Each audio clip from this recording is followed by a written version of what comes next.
My name is Layla. I'm 40 years old. Today I'm going to talk about the day that I found out that my husband was planning the divorce to keep the money, but I was smarter. It's a pleasure to have you here. Stay tuned until the end and tell me which city you're watching from. I want to know how far my story has gone. And click on like, subscribe and activate the bell so you don't miss the next stories here on the channel. I was 40 when I began to feel it, the shift. Not in my bones or my body, but in my home. In my marriage. Something changed, and not in a way you can name right away. It started small, like the way Noah brought me coffee each morning with a forced smile, like he was checking off a box, or the way he stopped arguing back when I complained. At first, I thought it was maturity. Maybe we were just settling into a quieter phase. But then came the quiet. He started staying late at work more often. And when he came home, he'd scroll through his phone, barely looking up when I spoke. Dinners became wordless. His kisses became polite. The kind of affection you give a cousin at a funeral. I tried to pretend it was nothing, just a phase. I told myself he was stressed. We'd been married for 18 years. 18. I thought I knew everything about this man. But I didn't. It was one Saturday afternoon that cracked the illusion. I went into the home office to print some tickets, and there it was, a manila folder on the desk labeled with my name. That alone was odd. We never labeled anything personal in this house. I opened it. Inside were copies of our joint bank account statements, 3 months' worth. But something was off. There were transfers I hadn't made. Significant ones. I sat down and began reading. Noah had been quietly moving funds into a separate account under his name. Small amounts, spaced out. Clever. Just enough to avoid suspicion. There were notes, too. Handwritten instructions in his writing. Wait until mid-June to file. Use example from Peterson case. Paint Layla as emotionally volatile. Document mood swings. I froze. At first, I thought maybe he was helping someone else. Maybe a friend going through a divorce. But the more I read, the more I saw my life being dissected like a courtroom strategy. My habits, my routines, even things I'd said during arguments, all listed. All weaponized. He was planning this. He was going to blindside me. When I closed the folder, my hands were shaking. But not from fear. It was betrayal. And something else, clarity. I didn't cry. I didn't scream. I just sat there, staring at the wall. As if waiting for some part of me to come back into my body. 18 years. A house. Shared vacations. His mother calling me her daughter. All of it. Was that part of his plan too? I put the folder back where I found it. That night, I cooked dinner like always. I laughed at a show we watched together. I even kissed him goodnight. And while he slept next to me, so peacefully unaware, I stared at the ceiling for hours, planning. Not revenge. No. Survival. But deep down, something darker was forming too.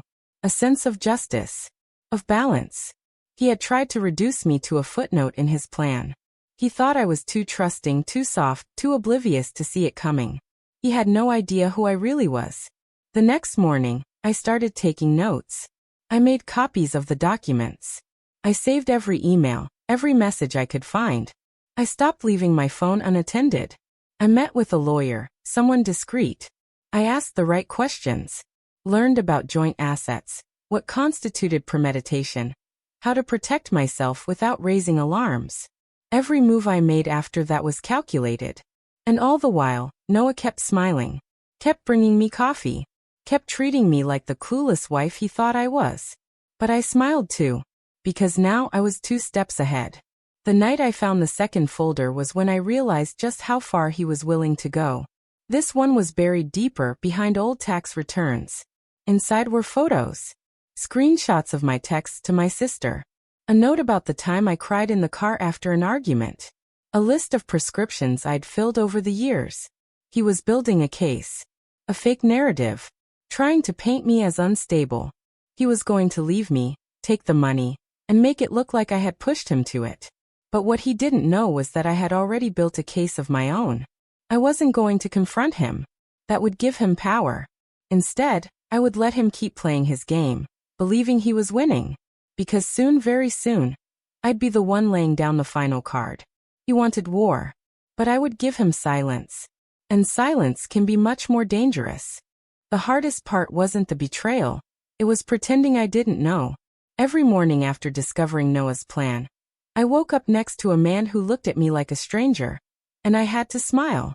I had to cook breakfast, ask about his meetings, laugh at his stupid jokes. It made my skin crawl. But I kept going. Noah had a routine, and now so did I. I started documenting everything. I kept a private journal, written in code. In the Notes app on an old phone he'd forgotten I still had. I took pictures of his documents late at night. I installed a small home camera in the office when he was gone, just in case. I wasn't planning a crime. I was protecting myself from one.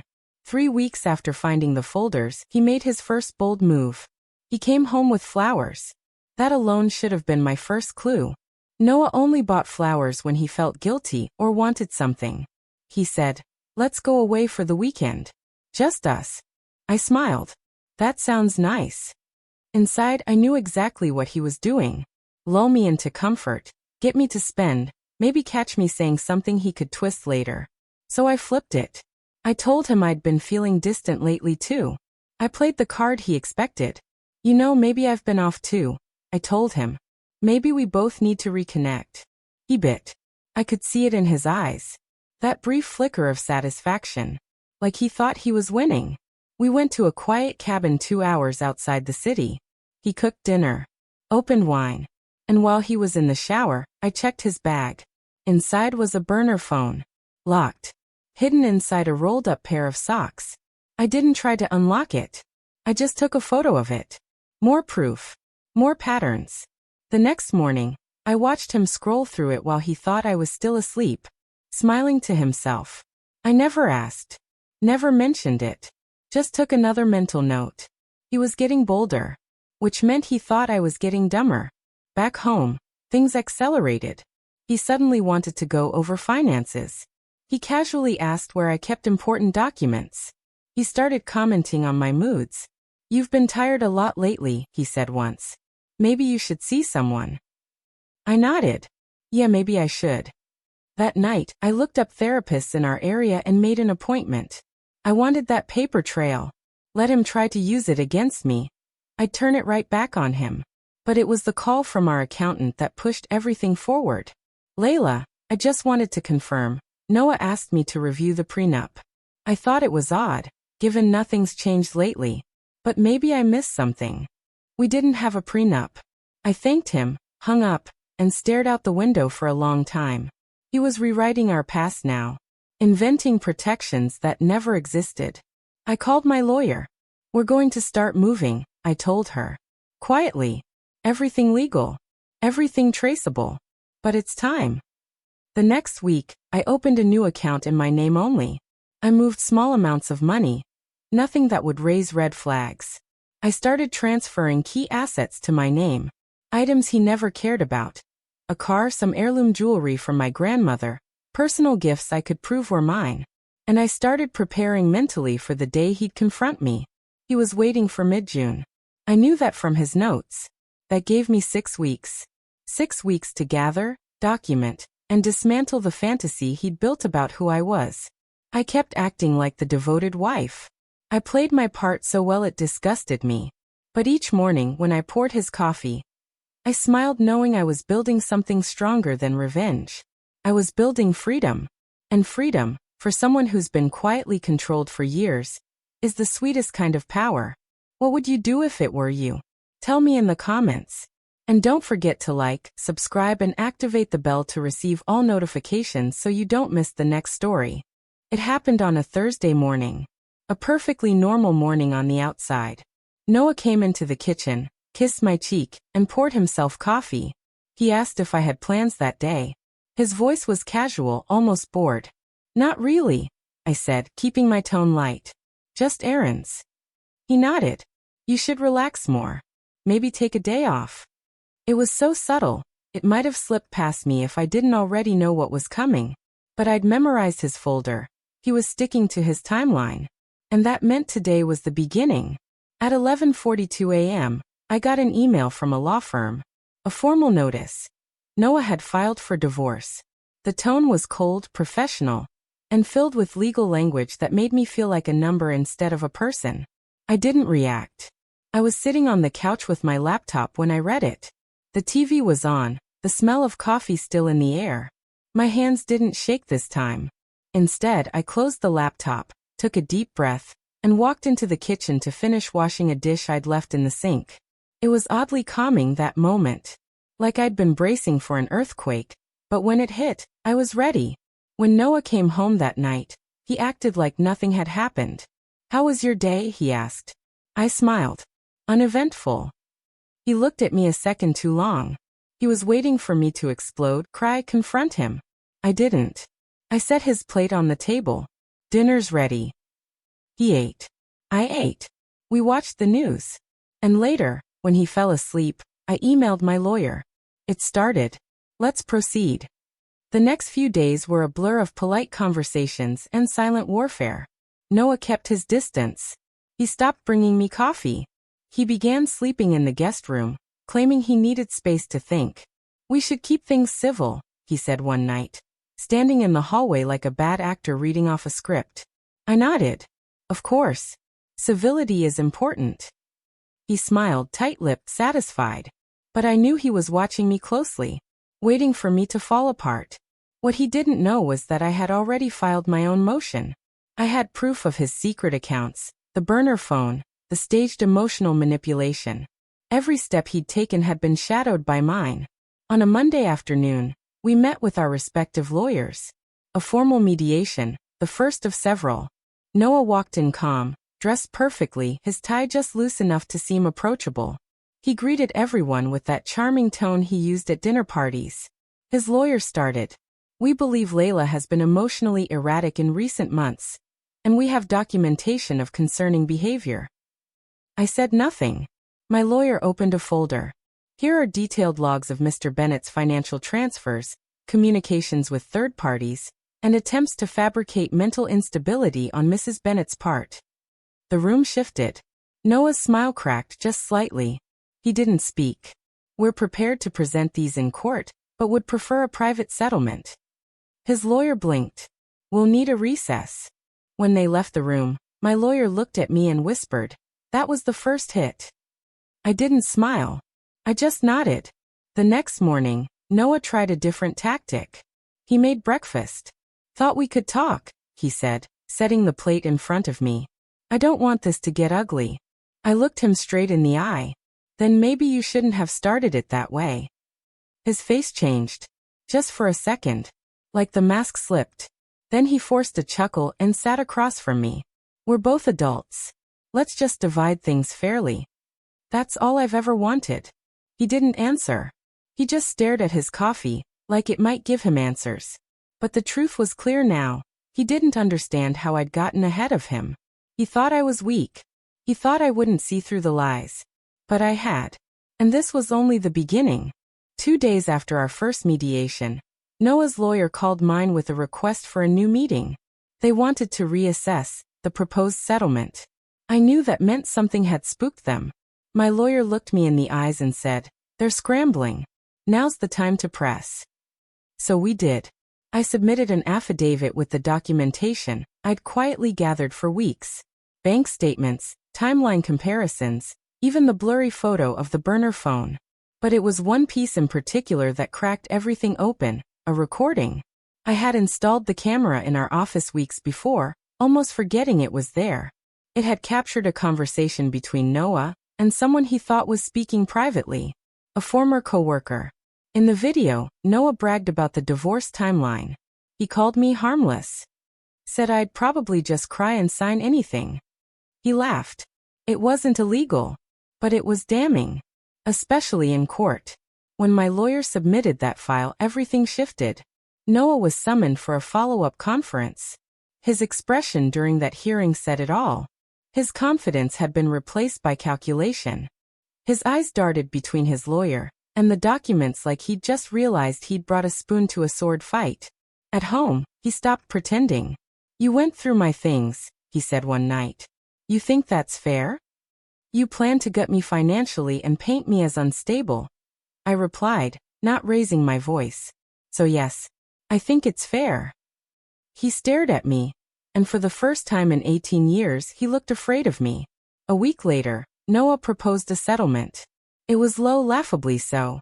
A fraction of what I was entitled to. I declined. He came back with another. Higher. Still not fair. We can go to court, I said through my lawyer. Or you can walk away clean. But you don't get both. He didn't answer right away. That weekend he moved into a hotel. Claimed he needed space to clear his head.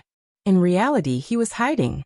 He'd spent so long believing he controlled the narrative that now, without the upper hand, he didn't know how to function. I spent that weekend walking through the house alone. I ran my hand across the kitchen counter, the staircase railing, the arm of the couch where we used to sit together.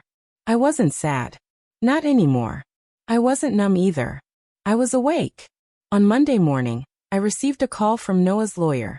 They were willing to settle under my conditions. But there was one request, a non-disclosure agreement. Of course. He didn't want anyone to know the truth. Not his family. Not our mutual friends.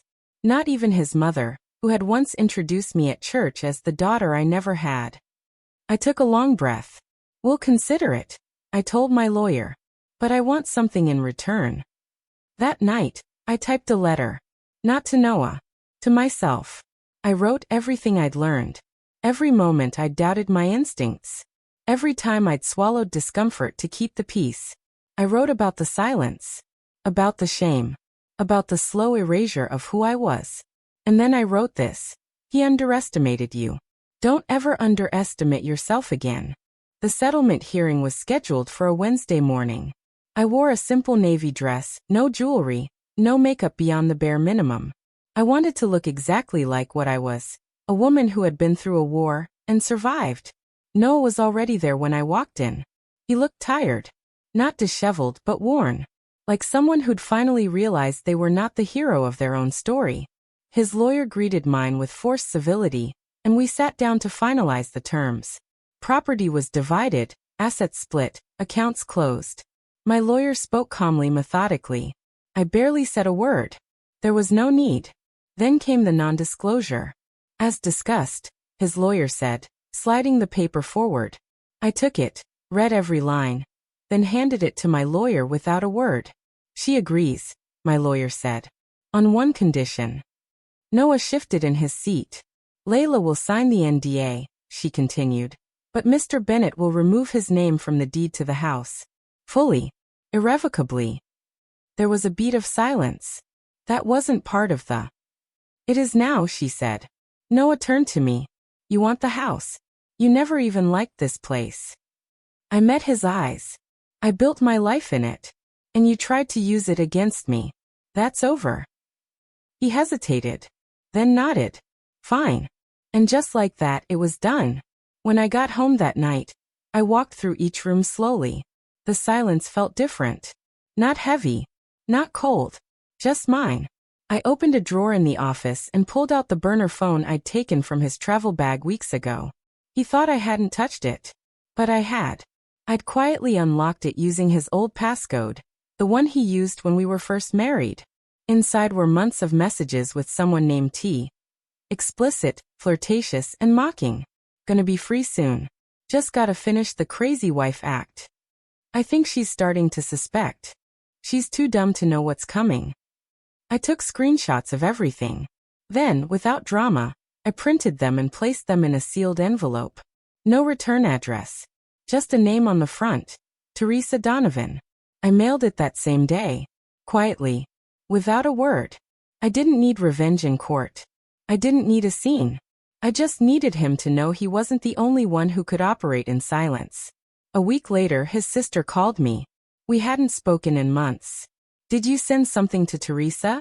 She asked, her voice sharp. I'm not sure what you mean. Well, she dumped Noah. Called off whatever it was. He's a mess. You didn't say anything to anyone. No, I said.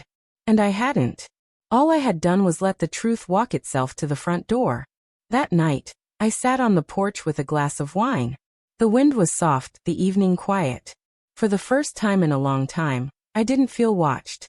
I didn't feel small. I didn't feel anything I didn't want to feel. I was alone. And I was free. The divorce was finalized on a rainy Tuesday morning. I didn't cry. I didn't even feel relief in the way people talk about it. What I felt was stillness, as if the world had finally stopped spinning out from under me. I signed the last document, thanked my lawyer, and walked out of that courthouse not as a wife or an ex-wife, but simply as Layla. Just Layla. And that was more than enough. In the weeks that followed, I made no big announcements. I didn't change my hair, I didn't go on a trip, and I didn't post a thing on social media. Instead, I repainted the guest room. I bought new sheets. I planted a rose bush in the backyard, the kind my mother used to love. People called. Some expressed pity. Others offered gossip. I ignored most of them. I was tired of giving energy to people who didn't know the story, who only showed up now that there was something to whisper about. No one never reached out. Not once. But I heard things through mutual acquaintances. Teresa had left him completely. His reputation at work had taken a hit. He'd moved into a small condo on the edge of the city. He was in many ways alone. Some part of me had once believed I'd feel satisfaction hearing that. But I didn't. I felt distance. As if I'd closed a chapter in a book I no longer cared to reread. One afternoon, I sat with my sister on the back porch. We sipped tea and she asked me, "Do you regret any of it?" I thought about it. "I regret not listening to myself sooner," I said. "I regret how small I let myself become just to keep peace with a man who never offered me any." She nodded. We sat in silence for a long time, just listening to the wind in the trees. Later that week, I got an email from the woman who'd once been Noah's assistant. She thanked me. For what? I replied.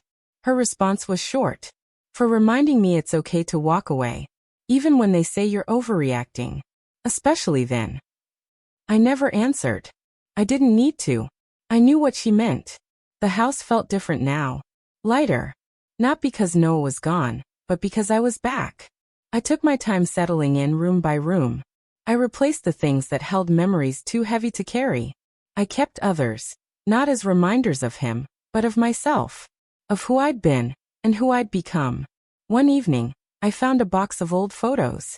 In one I was 24, smiling wide, arms wrapped around Noah. I stared at it for a moment, then quietly placed it face down in the drawer. That girl had no idea what was coming. But the woman closing that drawer? She knew exactly who she was. Months later, I stood in the garden, the rose bush blooming beautifully, wild and strong. A neighbor walking her dog waved and said, "Your flowers are thriving." I smiled. They are. Took some pruning, but they found their way. Just like me. And for the first time in years, I wasn't holding my breath. I was breathing fully. I was home. If you like stories like these, click like, subscribe, activate the bell, and send it to someone you think will also like it.